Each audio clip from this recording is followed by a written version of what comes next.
తెలంగాణ రాజకీయాల్లో మూసీ పొలిటికల్ మంటలు రేపుతోంది. మూసీ బాధితులకి అండగా ఉంటామని విపక్షాలు చెబుతుంటే ప్రతిపక్షాలు ప్రజలను రెచ్చగొడుతున్నాయని కౌంటర్ ఇచ్చింది అధికార పార్టీ.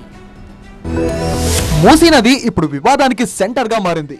ఓవైపు చెరువులు, కుంటలు, నాలాల మీద ఉన్న ఆక్రమణలు తొలగించే పనిలో హైడ్రా బిజీగా ఉంటే, మూసీ రివర్ బెడ్ లో ఉంటున్న వారిని అక్కడి నుంచి తరలించేందుకు జీహెచ్ఎంసీ అధికారులు చర్యలు చేపట్టారు.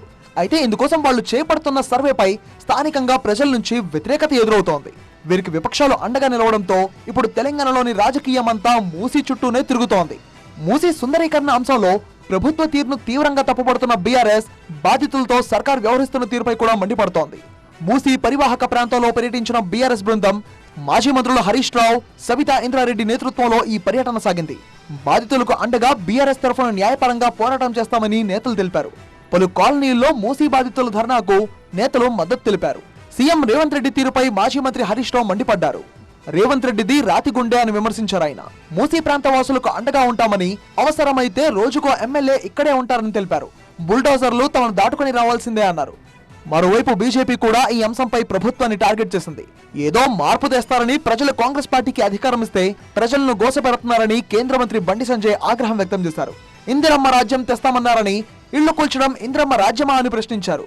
ఇక హైడ్రాపై దానం నాగేందర్ సంచలన వ్యాఖ్యలు హాట్ టాపిక్ గా మారాయి. స్లంల జోలికి వెళ్లకూడదని తాను ముందే చెప్పా అన్నారు. చిన్న చిన్న ఘటనలు ప్రభుత్వానికి చెడ్డ పేరు తెస్తాయని, కూలగొట్టే ముందు వాస్తవ పరిస్థితులు వాళ్లకు చెప్పాలని అన్నారు. ఈ అంశాలను సీఎం దృష్టికి తీసుకెళ్తా అన్నారు. పేదలను ముందు పెట్టి బిల్డర్స్ ఇష్యూ చేస్తున్నారని ఆరోపించారు. ఇప్పటి వరకు ఎఫ్టీఎల్ లో కట్టుకున్న ఇళ్లే కూల్చేస్తున్నామని వివరించారు. బఫర్ జోన్ లో ఉన్న వాటిపై ఇంకా నిర్ణయం తీసుకోలేదన్నారు. కొందరు అవకాశవాదులు ప్రజలను రెచ్చగొడుతున్నారని విమర్శించారు మంత్రి శ్రీధర్ బాబు. మూసీని పరిరక్షించుకోవాలని ప్రభుత్వం భావిస్తుందన్నారు. పేదల ఇళ్లు పడగొట్టాలని ప్రభుత్వం చూడదన్నారు. రివర్ బెడ్ లో అక్రమ నిర్మాణాలను తొలగిస్తున్నారని, మూసీ బాధితులకు డబుల్ బెడ్రూమ్ ఇళ్లు ఇస్తున్నామన్నారు.